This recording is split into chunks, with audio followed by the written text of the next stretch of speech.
Hi friends, ఈ వీడియోలో మనం టమాటో ములక్కాడల కర్రీ ఎలా ప్రిపేర్ చేయాలో చూద్దామండి. ఇది రైస్ చపాతీ దేంట్లోకైనా సూపర్గా ఉంటుంది.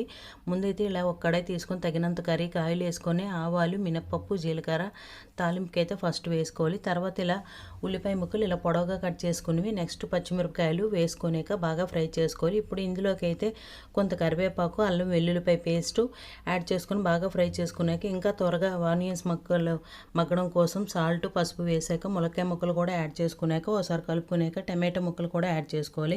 ఇలా ఒక 5 మినిట్స్ కలుపుకున్న తర్వాత ఇప్పుడైతే దీని మీదకి అయితే మూత పెట్టుకోవాలి. ఇలా మూత పెట్టుకున్న తర్వాత ఒక 5 మినిట్స్ తర్వాత తీస్తే ఇలా మళ్ళీ ఒకసారి కలుపుకునేకి ఇప్పుడు కర్రీకి సరిపోయినంత కారం అయితే ఇప్పుడు యాడ్ చేస్తున్నామండి. యాడ్ చేసుకున్న తర్వాత ఇప్పుడు బాగా మళ్ళీ ఫ్రై చేసుకునేకి ఇప్పుడు కర్రీకి గ్రేవీకి సరిపోయినంత వాటర్ కూడా యాడ్ చేసుకుంటాం.